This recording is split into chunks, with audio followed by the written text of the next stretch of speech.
Hello and welcome to Roll for Sanity, where we become mythos investigators in the world of Call of Cthulhu role-playing. And welcome to all the new investigators joining us since the last vid. Today we're going to be looking at another one of the Lovecraftian occupations listed in the player's handbook, the Antiquarian. Possibly not the first occupation that springs to mind, as quite rightly images of dusty old artefacts and cobwebs might also be among those thoughts. But to make them more interesting, we're going to be giving them an experience package, as this will shape the investigator and give them some extra character. An antiquarian is just the sort of person you'll find in the town of Arkham, and Chaosium are releasing an Arkham sourcebook for 7th edition Call of Cthulhu, an update of the Arkham Unveiled book. This will be followed with the books for Innsmouth, Dunwich or Dunwich, whichever you prefer, and the others in the Arkham area. Lots to look forward to and plenty to flesh out our mythos investigators. But back to the vid. We'll be referencing the Call of Cthulhu Investigators Handbook for our Antiquarian, so have that on hand if you want to roll up a character yourself. The Antiquarian could be seen as the person an investigator would be hired by to retrieve a tome or manuscript as part of an adventure. So why would we choose this occupation as our investigator? The Antiquarian understands their place in time, and all they see is just history being written as it was written once before. What does that practically mean in roleplay? Well, the investigator will take on a personal stake in the mystery, as they will feel history has drawn them to the challenge they face. They will relish their contribution to the events that unfold, and discoveries such as books and tomes are to be explored to bring the history contained within them back to life. Lots of roleplay opportunities with an antiquarian investigator, but how will their attributes shape them? Let's feed the dice to Cthulhu and roll for sanity. Personal attributes.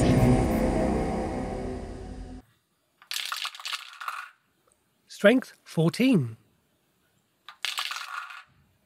Dexterity 14. Intelligence 17. Constitution 7. Appearance 14. POW 13. Size 13. Education 17. Luck 9. That's a great set of rolls. Now, to get our attribute score, we take our dice rolls and multiply them by 5. So that is Strength 70. Dexterity 70. Intelligence 85. Constitution 35. There had to be a downside eventually. Appearance 70. Power 60. Size 65, and education 85. Looking at those on screens, we have a damn good set of statistics, so much so you'd think this was a pub character with that intelligence. Strong, agile, clever, well-educated and handsome, but the dice did balance things out with a terrible constitution score.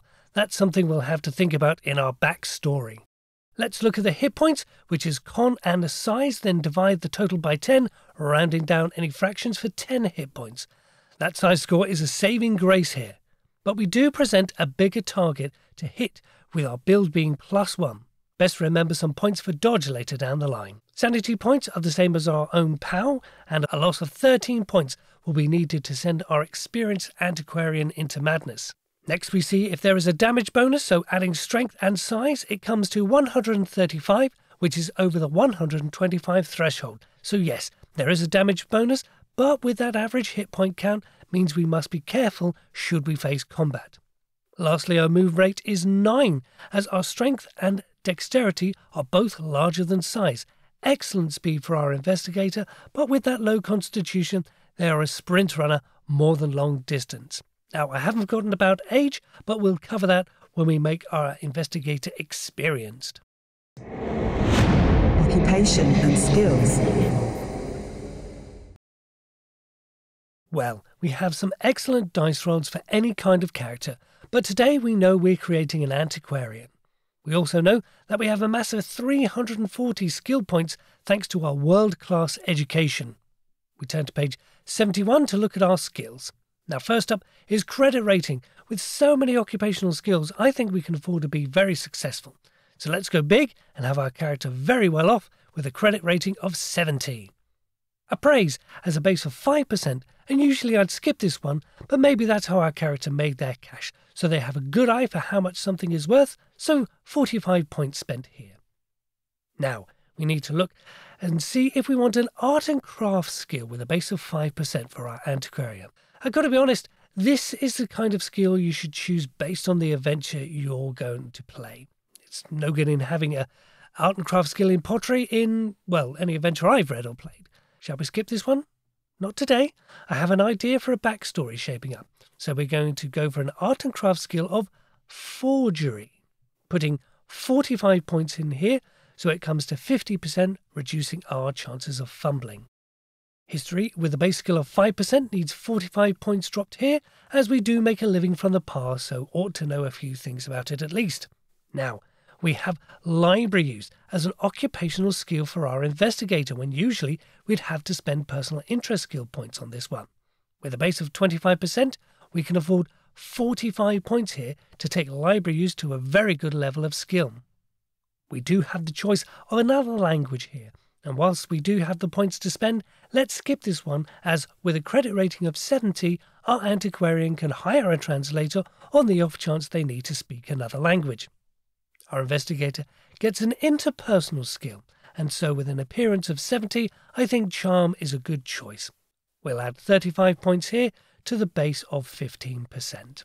Another investigator skill in the Antiquarian's occupational skills is spot hidden. A base of 25% is a great place to start, and we're running low on skill points, so just 25 here, as we want to save the last 30 for a personal speciality. What will work well with forgery? That would be sleight of hand. This skill can be used by keepers to test tricky fiddly situations in a game, so whilst it can be used to pick pockets, it can also be used to break wax seals on documents so they can be resealed. We start with a base of 10 here to add the last of our skill points, but we will be back. Personal interest skills. Our intelligence has given us another 170 points to allocate. So, let's commit to our Antiquarian's criminal side with an extra 20 points in art and craft forgery to make that skill more than just an academic interest. We can add 20 extra points to history and charm and take library use to 70% with a spend of 5 points. This is a well-versed, charming character. Also, as they are connected with organised crime, we need to add some points to dodge, and they'll have had a chance to use a gun before, of course, for defence, and we'll put 30 points here in firearms handgun. Another skill I want my Antiquarian to have is stealth, as maybe they sneak around museums at night, looking for items to forge, or run away quietly from the scene of a crime. Now, at the top of the vid, I mentioned we were going to give our investigator an experience package. These are found on page 61 as an optional rule, which allows the keeper to give a few extras to the player characters to boost their backstory, making that character a little bit more interesting. I was going to go for the Mythos experience package on page 62, as that could give our investigator a spell, which would suit our Antiquarian very well. But looking at the organised crime experience package, I felt this would fit more a casual forger. To apply this experience package, we need our investigator to be over 20, so that suits me. I like my investigators to be in their late 30s. They need to deduct 1d10 from their sanity. I'll use the decimal of my luck score, and we'll take 4 points of sanity loss. We get a scar or phobia related to our criminal experience, so I'll go for a scar, saving that for the backstory. We then get 60 points to spend on crime-related skills, so I'll add another 25 points to stealth. We ought to put the rest into psychology, as it would be handy if they can be a reasonable judge of character. Then finally, a nice talent they get from having the experience package is that they are immune to sanity losses from seeing a corpse, witnessing or performing a murder, goodness, and seeing violence perpetrated against a human being. Very gruesome. The finishing touches. Our character is Randolph Warner. Our antiquarian had an excellent education in Ivy League colleges and secured a top job at the museum in Arkham. Randolph made a lot of good money in the trade of artifacts on which he earned a commission, forging the occasional documents to ease items in and out of countries around the world. More money was earned as he was able to use museum shipping crates to transport items for criminal gangs during Prohibition. We'll say that their average constitution is down to a stab wound to their chest when a deal went wrong.